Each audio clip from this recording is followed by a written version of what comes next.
Buenos días, jóvenes. Buen día, doctor. Buenos días, doctor. Buen día, doctor. Buenos días, doctor. Yo ya estoy un poco mejor y van a disculpar, he estado mal estos 2 días, pero ya estoy mejor. ¿Se imaginan ustedes en este tiempo tener tos seca, malestar general? ¿Cómo creen que he estado?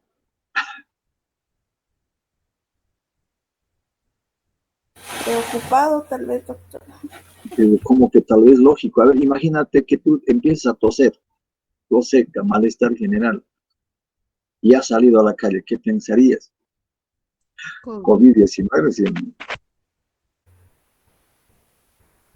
Y yo estoy participando con frecuencia, ¿no es cierto?, en el comité científico, pero claro, me cuido, o sea, estoy consciente cómo es la transmisión, digamos, seguro 100% no puedes estar porque te expones, pero claro, con todas las medidas de bioseguridad. Yo respeto la distancia social hasta en la calle. Si veo una persona que está viniendo, me alejo los 2 metros hasta que pase, le digo, sí.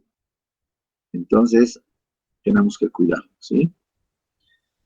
Pero cuando de repente ha aparecido esta tos seca y después ya catarro, malestar general, aún estoy un poco, pero hasta he tenido miedo a saturarme el oxígeno, he tenido miedo de pedir, digamos, una placa. Imagínense que si se hubiera presentado ya el pánico me hubiera consumido seguramente y me hubiera entregado a la muerte, ¿no es cierto? Entonces he estado, claro, un poco queriendo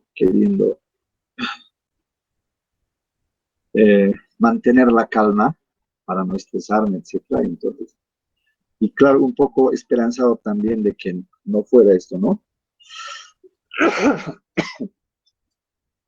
Bueno, creo que ya no hay más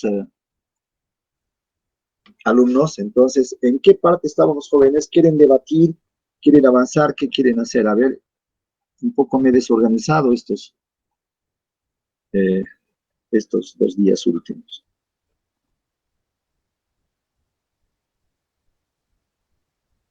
¿Tienen la palabra? Doctor, buen día. Buen día. Hemos quedado en etiopatogenia, si no me equivoco.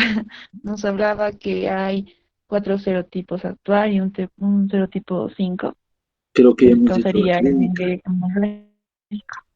Ya hemos hecho la clínica, ¿verdad? Jóvenes. No, doctor, nos quedamos solo en Ya. etiopatogenia de dengue. ¿Me lo juran? Sí, recién avanzamos la anterior clase, la última que pasamos, doctor. Y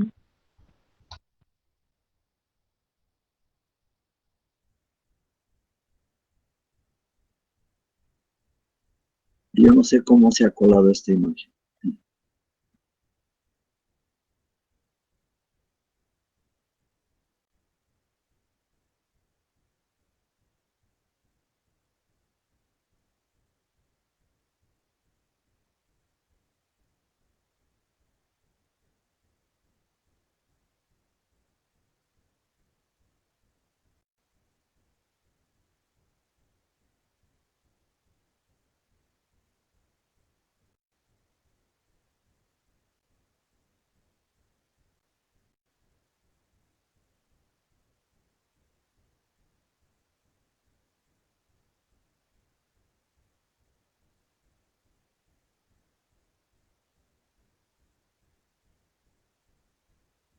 Bien, no sé cómo se ha colado esta imagen, pero voy a aprovechar un poquito para explicarles. Este es el ébola. No van a creer, jóvenes, que yo he rezado de que no pudiera suceder esto en nuestro país, porque, bueno, ya es la segunda fase. Después de la segunda fase, esta enfermedad, por ejemplo, nos da bastante tiempo para poder diagnosticar, si fuéramos medio epidemiológico positivo. ¿Cuál sería el trópico? Santa Cruz, el Beni, Pando, el Chapare, los Yungas serían los territorios aptos para poder transmitir la enfermedad. Entonces, una semana hay en que el paciente va consultando y nosotros vamos a aprender a diagnosticar eso. Cuando sucede eso, jóvenes, entonces podríamos diagnosticar y salvar al paciente. Pero es una enfermedad de una letalidad bárbara. Así es como se presenta. Es una enfermedad hemorrágica fundamentalmente y de contaminación de superficie. Claro que esa sangre, si nos salpica, es de tremenda transmisión. Y se dice, jóvenes, ¿no es cierto?, que si es hechura de laboratorio del virus de COVID-19, pudiera ser del virus del ébola. Tal vez no su propiedad hemorrágica, pero puede ser en algún momento su capacidad de afectar otros órganos. Vean, en las manifestaciones clínicas vienen sobre todo esto.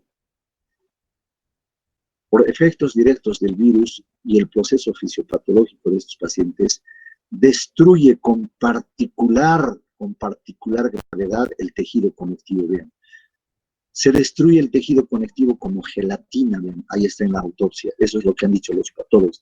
En este momento, por ejemplo, jóvenes, si el cirujano se cortara el dedo, ya adquiere ébola sin ninguna duda. Pero quería que vean esta particular lesión del tejido conectivo. Y se expresa así, vean. Y se dice también que el virus del ébola era un poco hechura con el virus de la viruela. La viruela se presentaba así con estas ampollas. Esto se llaman ampollas, no son vesículas. Y las personas que enfermaron la viruela, jóvenes, son los actuales, ya están acabando, son los actuales fieritos que les llaman. Su cara es lleno de hoyitos, ¿no es cierto? No sé si han visto algunas personas. Y hay unos más que otros, fieros. Es la consecuencia de la viruela que dejó eso. Ahora se dice que el virus del ébola pudiera tener alguna proteína, alguna combinación del virus de la viruela para haber hecho el virus del ébola. Voy a pasarles fragmentos de la película del virus del ébola. Quizá, como la clase ahora es asincrónica, podríamos ver en esa hora la película que se llama Epidemia. ¿Cuál de ustedes ha visto la película Epidemia? Es con Dustin Hoffman. ¿Han visto? Nadie. ¿Que están enojados? ¿Que ya no me hablan? ¿Qué pasa? No, yo no la vi, doctor, la verdad. Ya. ¿Quién sabe? Vamos a ver en fragmentos. ¿Ya? ¿Quién ha visto? Yo. ¿Ya? ¿Qué te pareció? Interesante la película, doctor. Hay denuncias. Dime. Desde el comienzo ya es muy interesante. Así es. Ahí se postula que ese virus era una hechura de laboratorio. Bueno, es interesante, es una denuncia. Y si algunas películas denuncian así veladamente. Claro que el séptimo arte no tiene la obligación de decir la verdad. Entonces crea, fantasea para divertirnos, pero muchas películas han dicho la verdad sobre el asunto. Vean, así es la hemorragia. ¿Sabe qué dicen las mamás que están dando de lactar? De sus pezones, en vez de salir leche, sale sangre. Es bien. Es tremendo. Se presenta con estas ampollas, pero cero sanguinolentas. Es increíble esta enfermedad. ¿Cómo vamos a confundir esta enfermedad? Es imposible de confundir, ni siquiera con una fiebre hemorrágica boliviana o cualquier otra fiebre hemorrágica, por estos signos. Eso, vean, imagínense. En la peste suele presentarse más son lesiones de esta coloración, pero esto que están viendo jóvenes, vean, esto tampoco, ¿sí? Entonces, vean, estas son las vejigas que llaman o las ampollas en todo el cuerpo. Si se presenta eso, ya diagnosticamos ébola más y es el medio epidemiológico positivo. Vean, estos signos en nuestra vida. Vean. Inolvidable, ¿sí o no? Sí, doctor. Miren, cuando vemos una manifestación clínica y estuviéramos en el África, y si en Bolivia se presentara, estuviéramos en Santa Cruz, hubieran casos diagnosticados de ébola y luego vemos a un cruceñito así, lógicamente el diagnóstico contundentemente es ébola. Bueno, y ya vean, hemorragia, esta prácticamente es en el momento en que dejó de ser parte de este planeta, ya, muertita. Una fotografía en el instante, se hizo viral, circuló por todo el mundo. Bien, ahora sí, entonces vamos a buscar dengue jóvenes, ¿sí?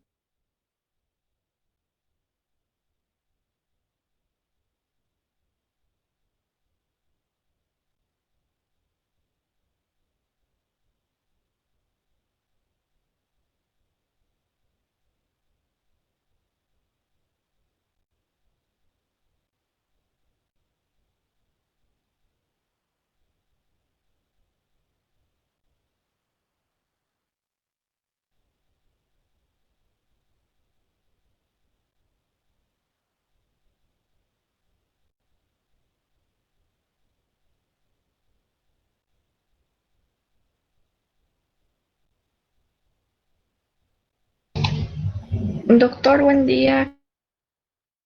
Quería Sí, hacer una sugerencia en cuanto al tema de ébola ya, que tocó. Eh, yo no vi la película de Epidemia, pero sí vi una serie que se llama The Hot Zone. ya, Es una serie que tiene capítulos de 40 minutos y si no me equivoco solo son 4 o 5 ya, capítulos. Y es muy buena. Explica todo desde el inicio hasta qué medidas se tomaron por parte de las autoridades. Y la podría recomendar si es que ya, podríamos ya, verla amoroso, cuando toque el tema. Es una serie de National ya, Geographic. ya podemos hacer eso. Está muy bien para que un poquito recreemos, ¿no es cierto? Toda estas clases virtuales.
Doctor, buenos días.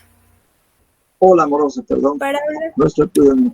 sí, para hablar un poquito de dengue, yo creo que no se leí un poco, que igual los síntomas se van a presentar de acuerdo a la carga viral que pueda presentar el paciente, porque, por ejemplo, hay personas a las que los síntomas, o sea, se ven los síntomas graves. En cambio, hay personas que lo cursan y se recuperan con facilidad. Entonces, esto sería de acuerdo a, la, a las defensas que tiene la persona, y también puede estar relacionado con la carga viral que presenta, o más o menos cómo podría darse los síntomas graves y los que no son tan graves. Ya, vamos a conversar ahorita, hijita. Ahorita te voy a responder. Está bien, doctor. No, ya sé dónde está. Ya sé dónde está.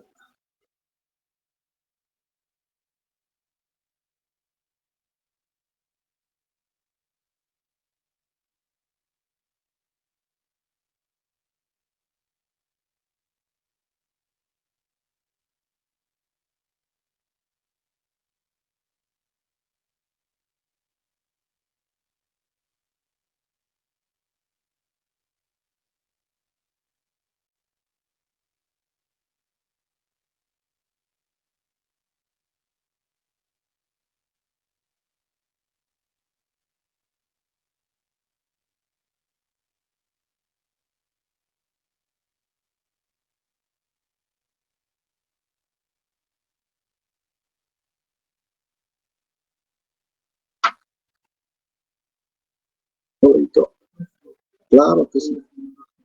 Claro que sí. Chao.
Y ahora sí voy a compartir pantalla.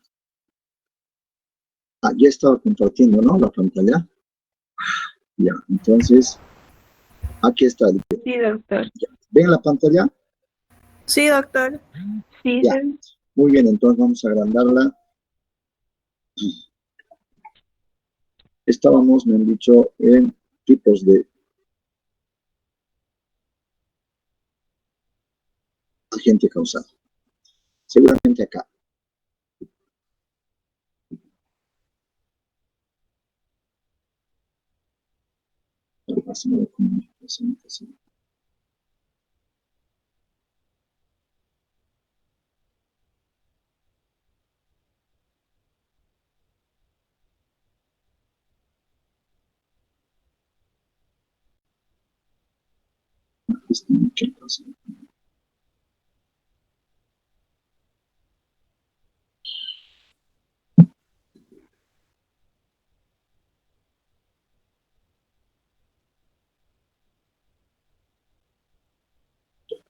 Esto ya vimos,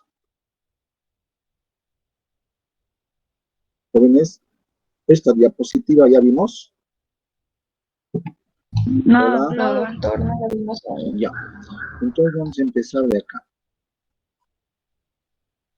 Está aquí. Entonces repasaremos esto que es un mono que les he preparado para que comprendan. ¿Cuál es la estructura antigénica de este virus? Entonces vamos a repasar rapidito. Esa es la doble capa de lípidos. Entonces este virus, igual que el del SARS-CoV-2, igual tiene una doble capa de lípidos. Y esto que tengan esta capa de lípidos, entonces permite inactivar a este virus con solución jabonosa o el alcohol. Y es de forma esférica y el diámetro es 50 nanómetros. Entonces es un virus pequeñito. No es un virus ni siquiera mediano, es pequeño. Y ven esa púa, esa roja, ¿no es cierto? ¿Ven? Entonces está rodeada de esa espícula que son los antígenos superficiales. Entonces, esta es una categoría de proteína. Entonces anotamos ya, esta es una proteína viral estructural. Y tenemos ahora luego esta otra capa en blanco que están viendo, representa la capa matriz proteica. Es también una proteína estructural. Es una capa proteica matriz. Y luego están viendo la cápside, ¿sí? O la cápside, ¿sí? Que envuelve al núcleo y al material genético. Esta es otra, es la nucleoproteína N, y que es también una proteína. ¿Cuántas proteínas tenemos hasta aquí? Esta, una proteína estructural, esta otra, y esta otra. ¿Cuántas proteínas son? 3 estructurales, doctor. Muy bien. Son 3 proteínas estructurales. Estructurales. Luego tenemos el material genético que groseramente estoy representando con esta hebra. Sí, no es así precisamente, es una hebra enrolladita helicoidal. Pero claro, representa al genoma de ARN. Bien, ahora, ¿cuáles son los componentes? Ahí está, ya les he dicho, esa en amarillo es la bicapa lipídica, ahí está. Ahora ya está, esa púa en color rojo es la proteína viral 3 de envoltura. SB3E significa proteína viral 3 de envoltura. Ahí está su peso molecular, 53 o 59 kilodaltons. Y esa en blanco les había dicho que es otra proteína estructural, es la proteína viral 1 de membrana. Y de la cápside, ¿no es cierto?, es la proteína viral 2 de la cápside. Y el material genético es RNA viral. Entonces, estos son los componentes distinguidos, amigos, ¿no es cierto? Entonces, ¿cuántas proteínas tiene? Tiene 7 proteínas no estructurales. Entonces, en total, ¿cuántas proteínas? 10 proteínas. Si tiene 7 proteínas no estructurales, ¿de dónde es que tiene total 10 proteínas? Sumando las tres proteínas estructurales. Qué feroz es eso, nunca me he topado así. Ustedes se han equivocado de profesión. Deberían haber elegido las finanzas y las ciencias contables. Muy bien, jóvenes, 10 más 3, perdón, 7 más 3 son 10. Entonces tiene 3 proteínas estructurales, estas, ¿no? Las de superficie, esta que estamos viendo, ¿no es cierto?, la capa matriz, y esta es de la cápside que rodea el núcleo. Entonces, 1, 2, 3 más 7 proteínas no estructurales hacen entonces la estructura total. ¿Y el virus SARS-CoV-2 cuántas proteínas no estructurales tiene? ¿Se acuerdan? 16, doctor. Muy bien, muy bien. Perfecto. Así es. Entonces, ahí está, ya hemos dicho, ¿no es cierto? La bicapa lipídica, ya estamos explicando, ya pasamos esto. Este es el mosquito transmisor. El mosquito se infecta al chupar sangre de una persona enferma con dengue en fase virémica. ¿Cuándo es la fase virémica? Anoten, los primeros 3 a 6 días, ¿ya? Entonces, a ver, imaginemos, vamos a novelar un poquito. Este mosquito Aedes aegypti, este es el Aedes aegypti, el mosquito que siempre lo tuvimos en las Américas y en Bolivia. Entonces, este mosquito es virgen. Cuando digo virgen, me estoy refiriendo a su estado de infección, ¿ya? O sea, no tiene el virus, quiere decir. ¿Cuándo tiene el virus este mosquito?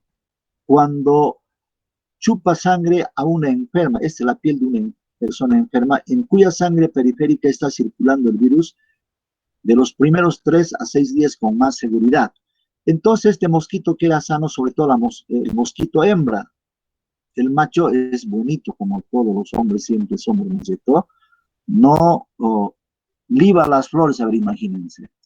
Y cuando le preguntan, Aedes aegypti, macho, hola, ¿qué tal?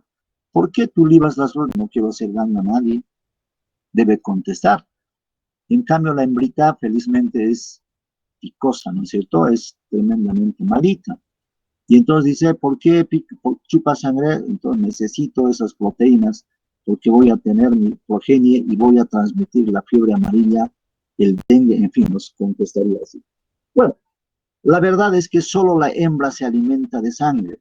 Entonces, el mosquito hembra Aedes aegypti, distinguidos jóvenes, virgen, sanita de virus, cuando pica a una persona enferma en plena fase de viremia, como dice acá, fase de viremia, entonces va a extraer el virus y va a introducir a su aparato digestivo, su sistema, a su aparato digestivo, ¿no es cierto?, estómago, intestinos, se replica el virus y después de 8 a 14 días está en sus glándulas salivares del mosquito. Ahora bien, vamos a seguir así.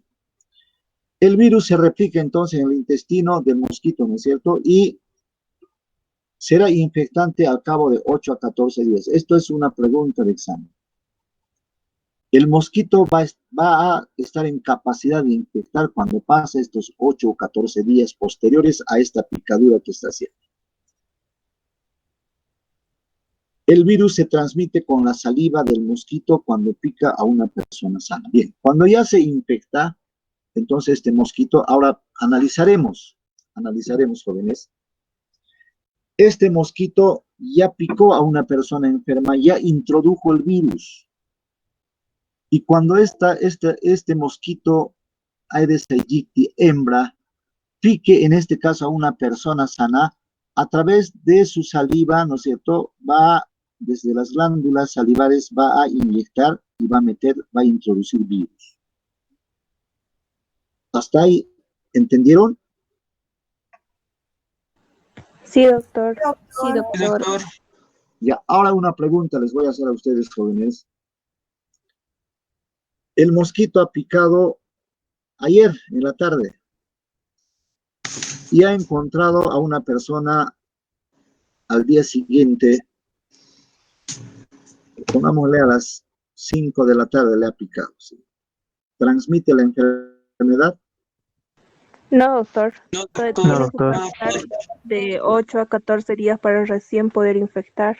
Muy bien, muy bien, así mismo es. Entonces, cuando les pregunte eso, a eso se llama, a estos 8 a 14 días se llama periodo extrínseco de incubación. Periodo extrínseco de incubación. ¿Sí? Eso es lo mismo. ¿Por qué se llama periodo extrínseco? Porque es parte de la enfermedad. Es necesario que pase este tiempo para que haya un enfermo. Porque el mosquito, si pica antes de los 8 días, no ha de causar enfermedad. Aunque sea una maldición esto, pero es necesario que haya esto para que se produzca la enfermedad de la fiebre amarilla, del dengue, del chikungunya, del Zika virus. Porque este mosquito Aedes aegypti transmite todos estos virus y causan diferentes enfermedades emergentes que recientemente, hace 5 o 7 años atrás, se han presentado. Bien, entonces transmite este mosquito con la saliva del mosquito cuando pica a una persona sana, después de que haya transcurrido 8 o 14 días cuando se infectó. Bien, el virus es introducido, es inoculado entonces como con una inyección por la picadura en el espacio subcutáneo o en la dermis.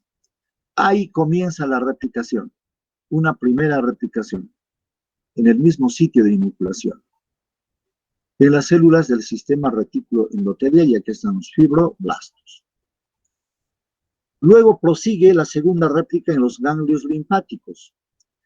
Y después de esta segunda réplica, irrumpe en el torrente sanguíneo y provoca una viremia. Claro, si ya ingresa el virus al torrente circulatorio distinguido, amigos, entonces va a circular, a eso se llama viremia, ¿no es cierto? El virus en la sangre circulando.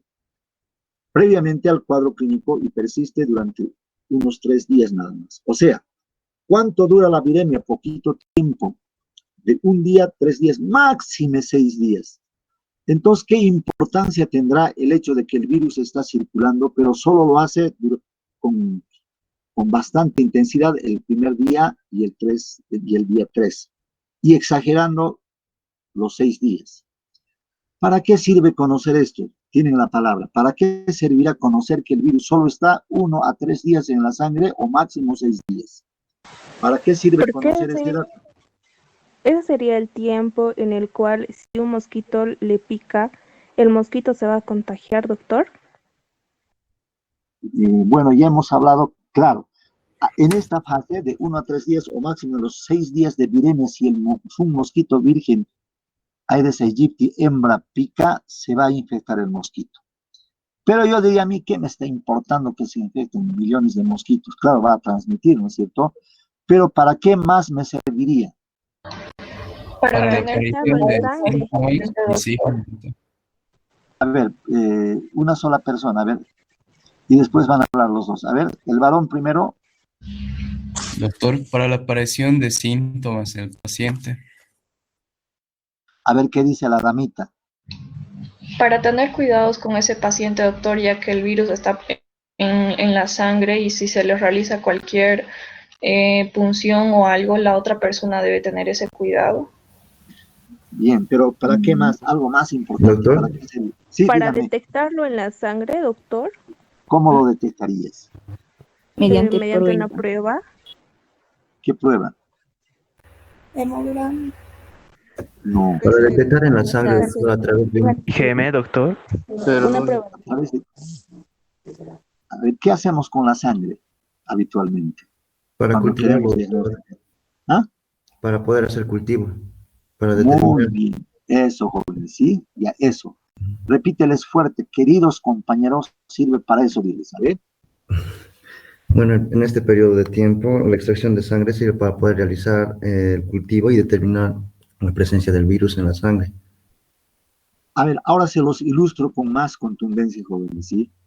Si yo fuera médico y estoy sospechando que se trata de dengue y yo quiero hacer un diagnóstico etiológico o directo, entonces digo, ajá, sé que el virus está en la sangre. Entonces le pregunto, señor, ¿desde cuándo está enfermo? De hace 13 días, doctor. Ah, muy bien. El médico por ahí no sabe muy bien, se ha olvidado, ¿no es cierto?, la materia. Entonces, ¿qué dice? Hemocultivo. El laboratorista le pregunta, si pongamos el dato, si pone el dato, ¿no es cierto?, 3 días, tiempo de evolución, el laboratorista ya no va a hacer la prueba. ¿Por qué? Porque va a gastar o va a perder su tiempo, porque el virus, o sea, la sangre que han obtenido ha sido cero ya. Ya no estaba el virus ahí a los 13 días, ¿sí o no? A los 13 días ha de encontrar el virus. No, doctor, ya no. Ya no. Entonces, queridos amigos, eso tienen que saber. Que el médico tiene que actuar con absoluto conocimiento, ¿sí? Inclusive si han pasado 5 o 6 días, él tiene que poner, son 5 o 6 días, pero es posible que haya, pero si está en el primer día, ese momento tiene que extraer porque sabe que está el virus. Y entonces cuando lleve a diagnóstico, con seguridad que ha de diagnosticar. Entonces, para eso sirve conocer, jóvenes, cada fase de la enfermedad. Sigamos avanzando. Bueno, es el ciclo viral que lo van a revisar ustedes. Yo quiero ir más los efectos directos del virus. Ya quiero ir a los trastornos anatomopatológicos y la fisiología o fisiopatología. El virus, ¿qué efectos causa? Provoca, induce, dice acá, la producción de citoquinas. Es exactamente igual que en el SARS-CoV-2, que en el COVID, ¿sí? Y entonces emergen citoquinas, el factor de necrosis tumoral alfa, la interleuquina 1B, por los monocitos y provocan derrame capilar y shock. Anoten esto entonces. El virus entonces, a través de la provocación de la inducción de la formación de citoquinas, ¿qué va a causar? Derrame capilar. O sea, ¿qué quiere decir? Provoca permeabilidad vascular. Y entonces va a haber derrame capilar, ¿no es cierto? Y si hay derrame capilar, entonces otro cuadro grave que se va a presentar, es el shock. ¿Qué más ha de provocar? La supresión de la hematopoiesis. Va a tener un efecto negativo en la hematopoiesis, pero particularmente van a disminuir o van a dejar de producirse en menor cantidad o se va a suprimir, ¿qué cosa? La formación de las plaquetas. Entonces vamos a tener plaquetopenia o trombocitopenia. Y también la hemorragia por esa razón. Producción del inhibidor activador del plasminógeno. Esto van a repasar, ¿sí? Me gustaría que hasta pasado mañana, no sé qué día tenemos también, que alguien también pudiera, eso es para que ustedes comprendan mejor la fisiopatología de los procesos infecciosos. La producción del inhibidor activador del plasminógeno, jóvenes, es muy importante, es una especie de guardián que está a la espera de la invasión. Y el primer fenómeno que detectan es la disponibilidad de oxígeno. La baja disponibilidad de oxígeno es detectada a través precisamente del plasminógeno. ¿Por qué? Porque quieren proporcionarle una baja disponibilidad de oxígeno al invasor, pero ahí perjudican, y particularmente esto con drama podemos observar en el paciente COVID-19, porque los enfermos saturan, ¿no es verdad?, cada vez hasta llegar a hipoxia grave. Entonces acá lo mismo. No es un proceso exclusivo de COVID-19 esto de la hipoxia y de la carencia de oxígeno por las células y tejidos. Eso se da sobre todo en los procesos infecciosos y más aún si estos procesos infecciosos son graves, como es el caso, por ejemplo, de una septicemia. Ya analizaremos cuando pasemos también septicemia. Entonces, hay también daño del hepatocito. Entonces, típicamente va a ser una hepatitis. ¿Por qué? Porque va a haber inflamación y necrosis, ¿sí? En las células hepáticas, particularmente en los hepatocitos. Cuando yo era estudiante, comprendíamos el dengue solamente como una hepatitis viral.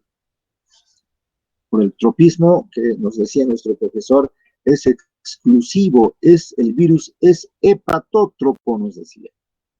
Pero hoy en día ya no. Con el mismo profesor que hablaba así, entonces analizábamos. Él me decía, ¿te acuerdas, José? Me decía, este virus solo afectaba el hígado, pero ahora afecta, y hacían una clara clasificación, el grupo A, el grupo B y el grupo C. En el grupo A estaban los virus, estos mismos virus, se llaman arbovirus, ¿no? Pero afectaban el sistema nervioso central, causaban meningitis y encefalitis, sobre todo encefalitis. Y luego habían estos del grupo B, donde pertenecía el virus del dengue.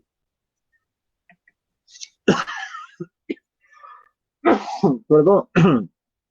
Entonces, jóvenes, estos virus del dengue, en el que estaba también el virus de la fiebre amarilla, el virus del dengue y el virus de la fiebre papatachi. Entonces, habían estos virus, 3, 4 o más, que claramente nos indicaba el profesor, estos solo atacan el hígado, son hepatótrofos. ¿Quieren repetir? Sí, repetimos, estos son hepatótrofos, el grupo B. Y el grupo A, esos son neurótrofos. ¿Por qué? Porque causan encefalitis, meningitis. Y el grupo C causa hemorragia. ¿Se dan cuenta? Entonces, estos arbovirus, jóvenes, significan que proceden de artrópodos, de eso significa de artrópodo. Entonces, se dividen ¿qué diríamos? En 3 categorías o partes. La clasificación de los arbovirus de tipo A afectan el sistema nervioso, del tipo B afectan el hígado y el tipo C fundamentalmente hemorragíparas. Pero es ahí donde quiero ir. Esto cuando era estudiante era así, pero ahora este virus del dengue no solo afecta el hígado, sino también afecta el sistema hematopoyético, donde aquí está supresión de la hematopoiesis. Esto más. Por eso es que va a haber, ¿qué cosa? Dengue hemorrágico y también va a haber una hepatitis por dengue. No sé si me han entendido eso. Entonces, este virus actualmente ha mutado y hay 4 serotipos del virus del dengue y unos más hemorragíparos que otros. Ahora, el huésped, ¿cómo va a responder a la provocación del virus? Igual va a producir citoquinas, sobre todo el linfocito T es activado, perdón. Y entonces, vean, emergen, ¿sí? Igual las citoquinas, factor de necrosis, en este caso el interferón alfa, o sea, del tipo 1, interferones del tipo 1. Y luego la interleuquina 2, el factor de necrosis tumoral beta. ¿Con qué efectos? Vean. Con los mismos efectos de derrame capilar y posterior shock. Entonces se van a destruir los monocitos, ¿no es cierto? Se activan los linfocitos T y bueno, las células van a inducir a la formación de citoquinas. Y se complementa entonces la acción nociva del virus que va a causar permeabilidad vascular, derrame capilar y shock igual. Pero vean, esto es lo más importante. Y seguro que les voy a preguntar esto. Hay una reacción cruzada de los anticuerpos antidengue con el plasminógeno que causa hemorragia. Bien, es una de las causas de un daño grave. Hay una reacción cruzada de los anticuerpos antidengue con el plasminógeno que iba a causar hemorragia. Ahí está, formación de complejos inmunes. ¿Qué son los complejos inmunes? Estos que estamos viendo, ¿sí? Interferones, interleuquinas, factores de necrosis tumoral, etc. Ya, entonces va a haber esto, ¿no es cierto? Derrame capilar, shock, hemorragia, va a haber disminución de la plaqueta. ¿Por qué? Porque la formación de estos complejos inmunes van a activar el complemento, sobre todo 3. Entonces, ¿a qué apunta todo? Apunta a la permeabilidad vascular y a una hemorragia y a shock. Causas del dengue hemorrágico. la pregunta del millón, ¿y por qué hay dengue hemorrágico? Entonces, primero vamos a ver, ¿no es cierto? Hay una hipótesis. Esta primera hipótesis dice la potenciación de anticuerpos heterotípicos. ¿Esto qué significa? Los anticuerpos que se formen por algún serotipo en una infección anterior van a reaccionar, van a haber una reacción cruzada con los anticuerpos que se formen con otro serotipo de una infección secundaria. Entonces, ¿cuál es la conclusión? El dengue hemorrágico siempre se acompaña de una respuesta serológica secundaria. Siempre. ¿Eso qué quiere decir? Que si yo hubiera enfermado con el serotipo 1 el año pasado y desgraciadamente este año enfermo con otro serotipo, entonces los anticuerpos del serotipo 1 y este año, digamos, he enfermado con el serotipo 2, esos anticuerpos van a reaccionar, van a desencadenar entonces todo eso que hemos explicado, ¿no es cierto? Una reacción cruzada de los anticuerpos van a activar el plasminógeno, el sistema del complemento. Entonces yo voy a hacer dengue hemorrágico. Va a haber todo ese efecto nocivo de la plaquetopenia, la permeabilidad capilar, etcétera. Entonces voy a hacer dengue hemorrágico. Esa es una hipótesis. Y la otra hipótesis, queridos amigos, es que depende del virus. Hay virus que pueden provocar en la primera infección sin que haya necesidad de la reacción cruzada de los anticuerpos. Supóngase el virus serotipo 2. Anoten, el virus serotipo 2 es el más hemorragíparo. Ese no necesita que el anticuerpo que induce a formar tenga una reacción cruzada. Directamente puede causar un dengue hemorrágico. Es decir, que va a causar permeabilidad vascular, va a afectar el sistema hematopoyético, va a ocasionar la emergencia de las citoquinas, el factor de necrosis tumoral, y va a estimular, ¿no es cierto?, la activación del factor inhibidor activador del plasminógeno. El plasminógeno va a actuar, va a haber una reacción cruzada de los anticuerpos antidengue, entonces se va a provocar el mismo fenómeno, permeabilidad capilar, hemorragia, plaquetopenia, etc.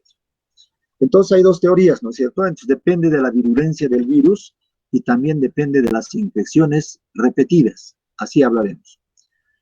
Los anticuerpos de infecciones anteriores, estoy hablando ahora de la potenciación de anticuerpos de una hipótesis, anteriores por otro serotipo, se unen al virus, no lo neutralizan, es más, favorecen la penetración y la réplica del virus.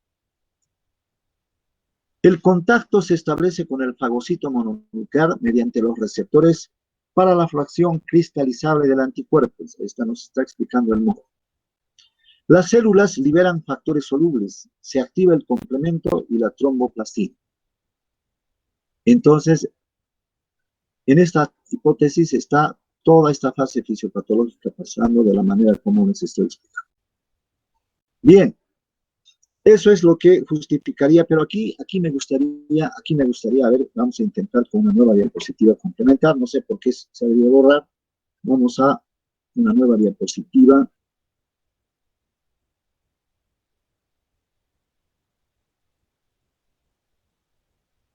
Así se ve mejor, ¿verdad?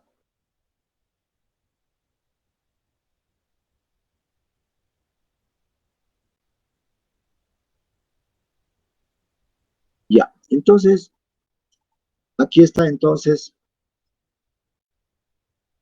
vamos a activar esto.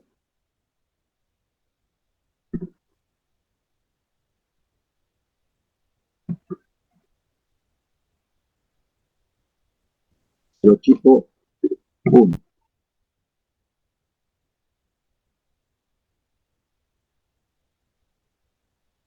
Serotipo 2. Serotipo 3. Y serotipo. ¿Cuál es el más hemorragíparo? El 2. El 2. Ya. Voy a hacer, jóvenes, esta brujería. Esto se llama brujería. ¿Qué se llama? Brujería. Ya, esto se llama brujería. Ya. Entonces pegamos. Lo invertimos así, jóvenes, lo invertimos así, y luego decimos, para contestar, ¿no es cierto? ¿Cuál de estos virus, en la teoría virológica, ¿no es cierto? ¿Cuál de estos serotipos es el más hemorragíparo? ¿Cuál había sido? El 2. El 2. 2. ¿Cuál le sigue? El El 3. El 3. Entonces le vamos a colocar ya un color más o menos naranja ya. Este color le colocamos. Y luego le sigue el 4. Es menos malo ese, ¿sí o no? Entonces le colocaremos este colorcito, ¿sí? Más débil, ¿sí? Y este, como así le colocaremos. Entonces. Oh, me equivoco. El más bonito, este es el más bonito. Entonces le podríamos asignar un color blanco, ya no se va a ver. Entonces un verdecito, ahí está. El más bonito, ¿sí o no? Entonces, ¿cuál es el más hemorragíparo? El 2. Le sigue el 3, le sigue el 4 y el menos hemorragíparo es el serotipo 1. Entonces, el serotipo 1, cuando nos ataque por primera vez, no nos va a ocasionar dengue hemorrágico, sino un dengue clásico. En cambio, si viene el serotipo 2, va a ocasionar qué cosa, directamente puede provocarnos un dengue hemorrágico y puede causar shock. ¿Están de acuerdo? Sí, doctor. Ya, eso es lo que tienen que saber, ¿sí? Ahí está, ahí voy a dejarles la diapositiva para... O sea, solo lo invierten. Primero hacen 1, 2, 3, 4 y luego el 1 lo llevan al último. Entonces, esta es la categoría, en qué orden son más hemorragíparos. Y la otra teoría que es en las infecciones secundarias, lo que provoca los anticuerpos que provoca este serotipo actúan con los anticuerpos que va a ocasionar este serotipo al siguiente año, a los 2 años, etc. Entonces, esas son las dos hipótesis. ¿Por qué ocurre dengue hemorrágico? Entonces, ya la experiencia que ha dicho en Santa Cruz, por ejemplo, ya saben quiénes hacen con frecuencia dengue hemorrágico, los que ya enfermaron en años pasados.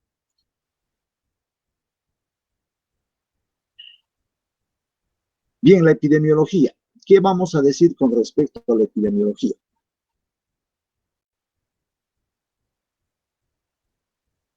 ¿Qué ha pasado?